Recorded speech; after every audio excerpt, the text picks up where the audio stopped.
جناب صدر، معزز مہمانان اور سامعین کرام، مجھے یہ ذمہ داری دی گئی تھی کہ میں اس پر کلیدی خطبہ پیش کروں۔ کلیدی خطبہ سن کر جو ہے وہ مجھے ذرا ڈر لگتا ہے، اس لیے کہ وہ شروع میں ہوتا ہے اور اس کے لیے وقت پہ پہنچنا ہوتا ہے، اور میرے لیے وقت پر پہنچنا تقریباً محال ہوتا ہے۔ بہرکیف میں نے کوشش کی آصف صاحب کی محبت میں، اور شاید میں وقت ہی پر آیا ہوں، اور اگر وقت پر نہیں ہوں تو سمجھ لیے کہ یہیں سے جلسہ شروع ہو رہا ہے۔ آج ہم جس کتاب کے لیے جمع ہوئے ہیں، اکثر یہ ہوتا ہے کہ تہنیتی جلسوں میں یا پذیرائی کے جلسوں میں کتاب کی بہت تعریف کی جاتی ہے۔ چنانچہ یہ ایک رسم بن گئی ہے کہ جس کتاب کا اجرا ہو اس کے بہت سارے محاسن گنا دیجئے، تو آپ جو ہے وہ اس تقریب کا حق ادا کر دیں گے یا اس کتاب کا حق ادا کر دیں گے۔ اس لیے بہت ممکن ہے کہ میں جو الفاظ آپ کے سامنے بیان کروں یا جو کچھ بھی اظہار خیال کروں اسے بھی آپ اسی صف میں رکھیں، یعنی توصیفی۔ بہت سارے لوگ تو توصیف کے اس قدر قائل ہیں کہ وہ کتاب پڑھے بغیر اس کی تعریفیں گنوا دیتے ہیں، لیکن میں آپ سے بتاؤں کہ ہرچند کہ مجھے کتاب تاخیر سے ملی، لیکن میں نے کتاب کو پڑھا اور اس کے مشمولات کا جائزہ لیا کہ اس میں کیا کیا ہے، تو اس کی تھوڑی سی اس کے خد و خال میں آپ کے سامنے رکھنا چاہوں گا تاکہ کتاب کا بھرپور تعارف ہو۔ پہلی بات تو یہ کہ اس کا نام جو ہے کتاب کا، اردو شاعری کا معاصر منظر نامہ، یہ جو ہے وہ 1980 سے لے کر 2020 یا 2023 تک کے جو 40 سال ہیں اس میں ہونے والی اردو شاعری کا احاطہ کرتی ہے کتاب۔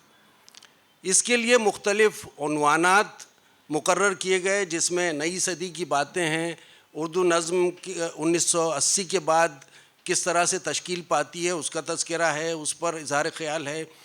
معاصر شعری منظرنامہ کیسا ہے، 21ویں صدی میں کلاسیکی اصناف شاعری کا چلن کتنا ہے، آن لائن اردو شاعری کیسی ہے، خواتین کے مزاحمتی تیور اس میں بیان کیے گئے ہیں، خلیجی ممالک میں رنگ اردو، اور اس طرح کے بہت سارے عنوانات کے تحت تقریباً 25 عنوانات بشمول مقدمے کے۔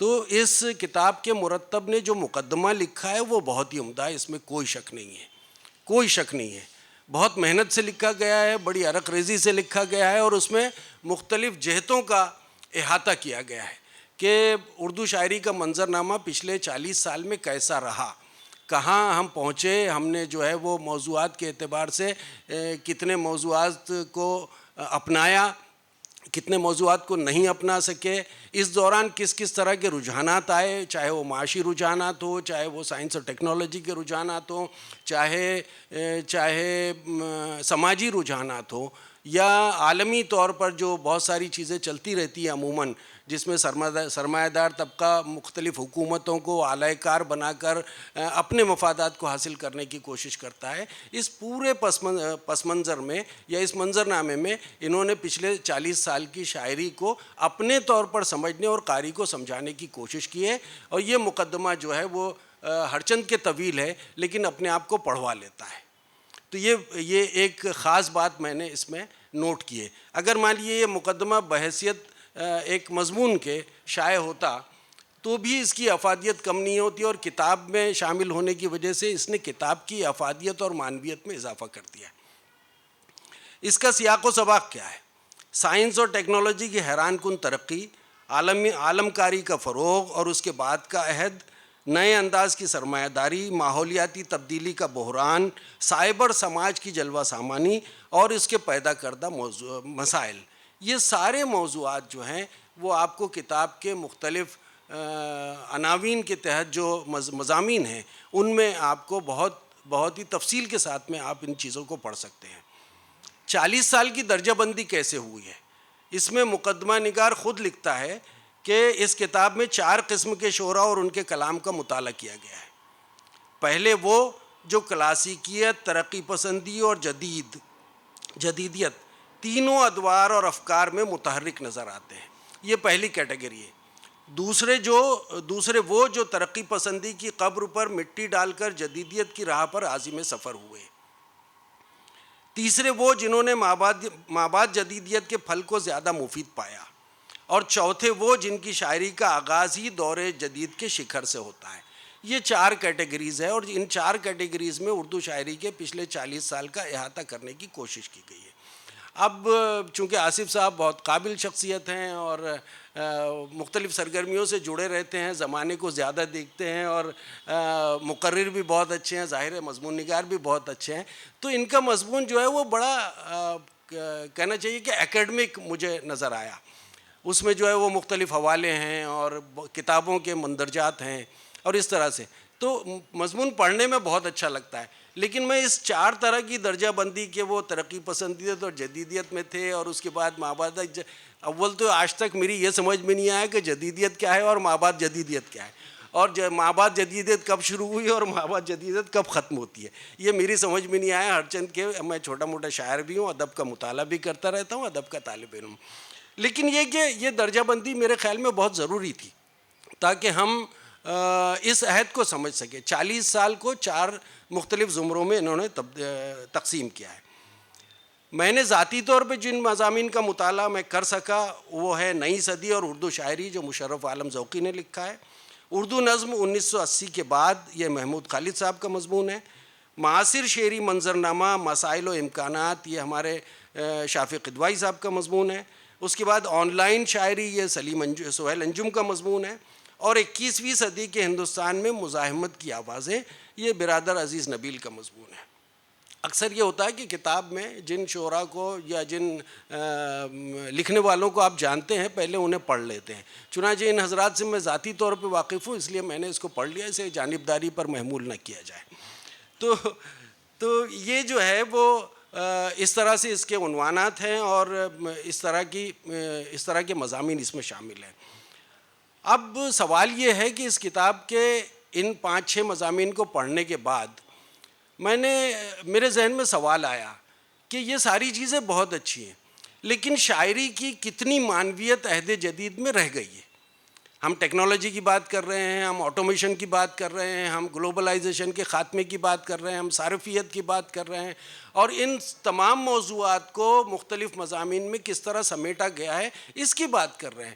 لیکن بنیادی سوال یہ ہے کہ شاعری کی کتنی معنویت رہ گئی ہے, یا شاعری کی اس عہد سے کتنی زیادہ مطابقت ہے, ریلیونس کتنا ہے. تو اس کے جواب پر غور کرنے پر مجھے جیسے مومن کا شعر یاد آتا ہے کہ تم میرے پاس ہوتے ہو گویا جب کوئی دوسرا نہیں ہوتا. یہ شعر دیکھیے کہ آج بھی سنتے ہیں تو ہمارے دل سے واہ نکلتی ہے. یہ تقریباً 250 سال پہلے کہا گیا شعر ہے.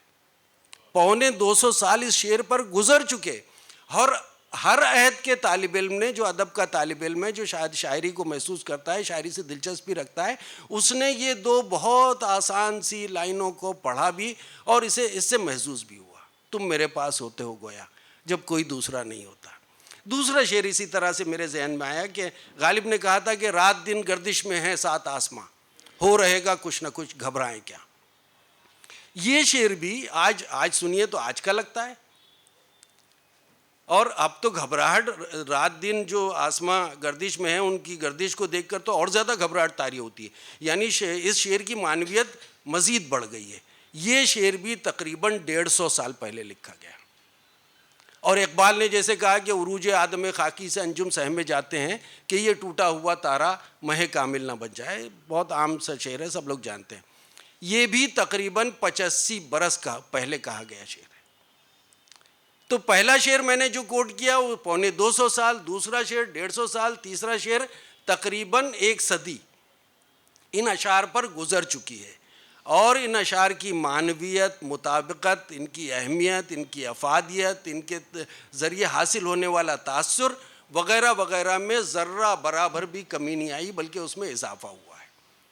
تو شاعری کی معنویت بڑھی ہے, شاعری کی معنویت بڑھی ہے. اور یہی یہ کتاب بھی سمجھاتی ہے کہ بھئی اس کتاب کے مختلف عناوین کے تحت عصر حاضر کے تقاضوں کو سمجھ کر, عصر حاضر کے مسائل کو سمجھ کر ان کو شعری قالب میں ڈھالنے کی جو کوشش ہوئی ہے وہ واقعی کامیاب کوشش. لیکن ہم لوگ شاید اس کی طرف توجہ نہیں دیتے. کون سا شاعر کتنا اچھا شعر کہہ رہا ہے, کتنی گہرائی میں جا کر کہہ رہا ہے. آج کے دور میں تو یہ ہو گیا کہ بھائی شعر اگر مان لیجئے کہ فوری تاثر دیتا ہے، واہ واہ ہو جاتی ہے، تو سمجھتے ہیں کہ شعر کامیاب ہے.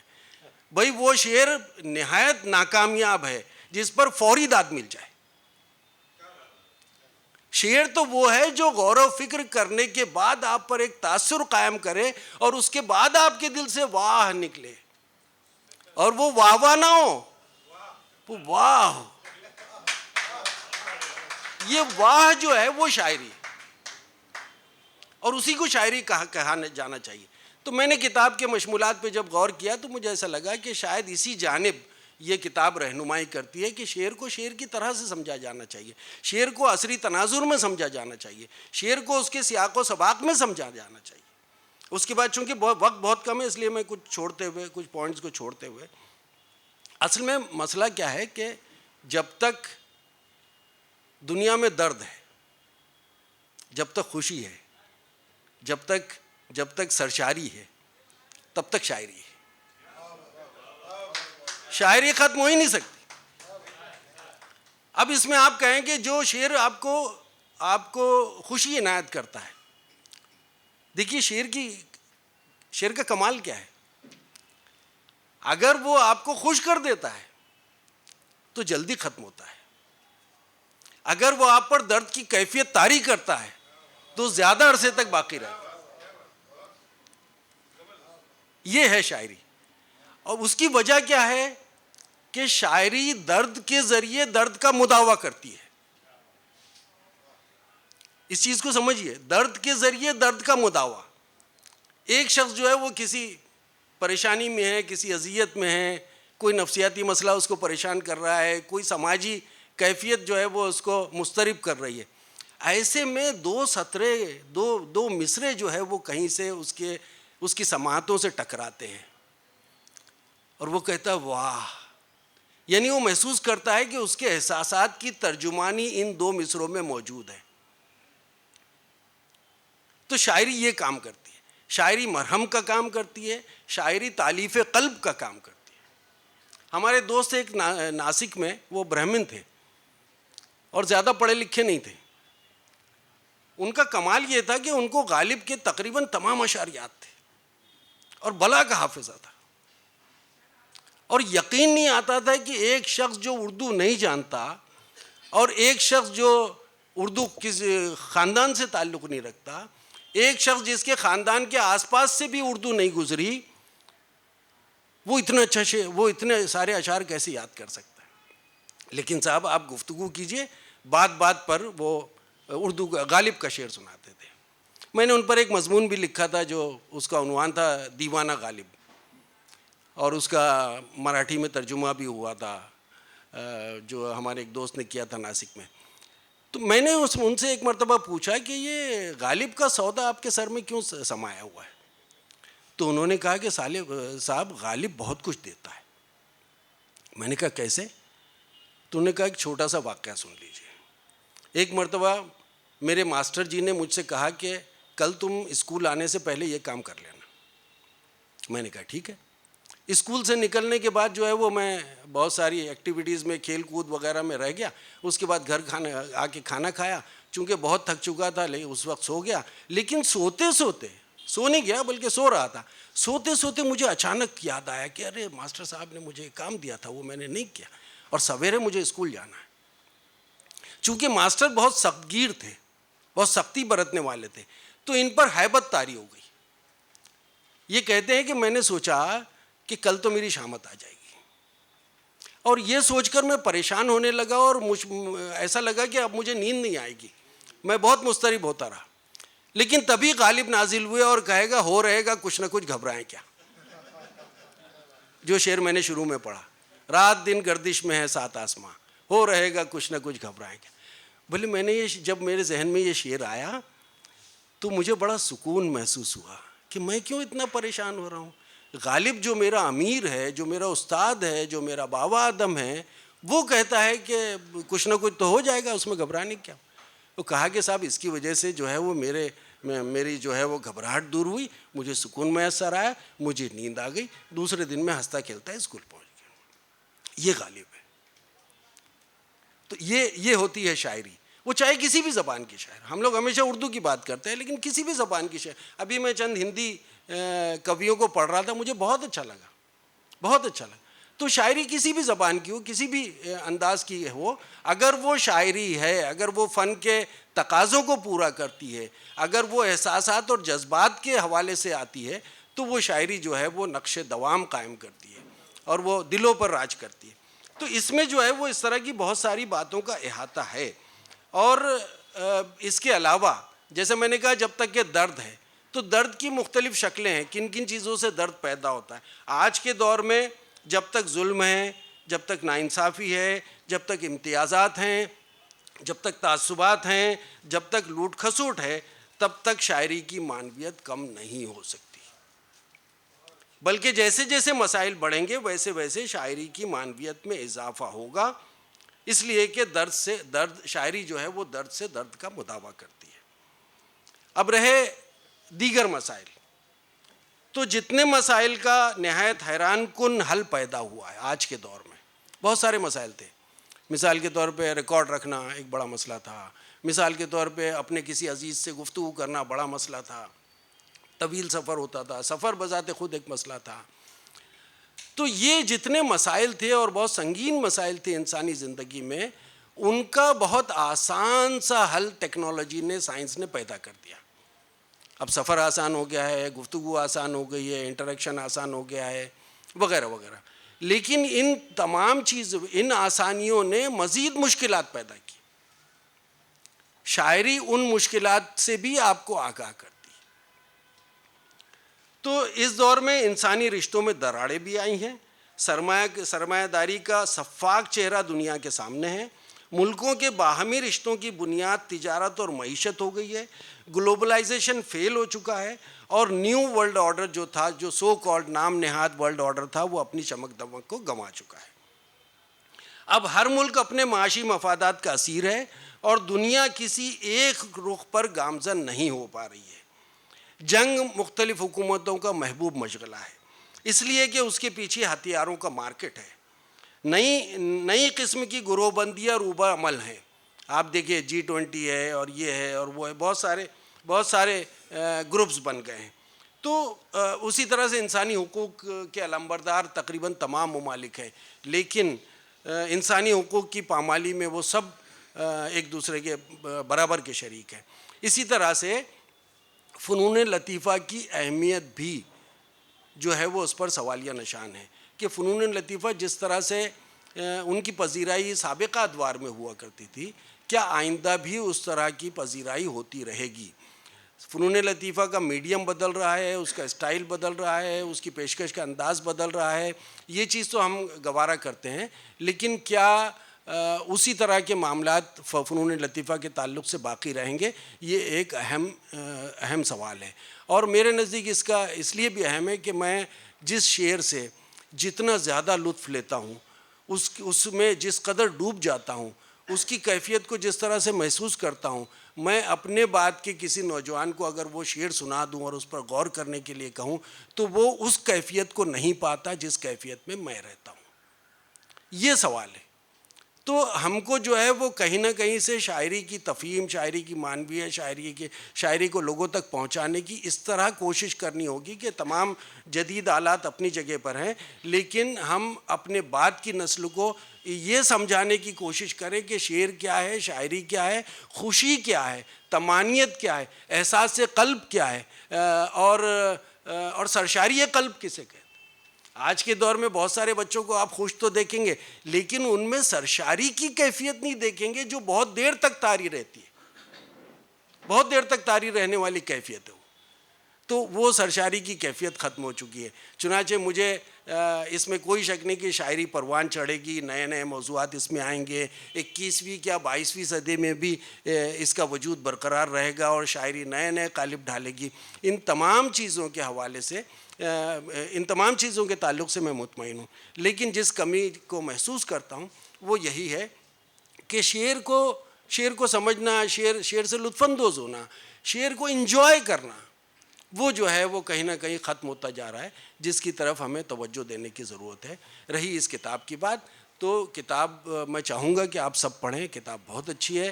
کتاب اس کے مختلف شاعری کے مختلف ڈائمنشنز کو سمجھاتی ہے, کس طرح کی چیزیں اس میں آئی ہیں وہ بتاتی ہے, اور مجھے یقین ہے کہ اگر آپ اس کتاب کو پڑھیں تو آپ کا فائدہ ہی ہوگا. بہت بہت شکریہ.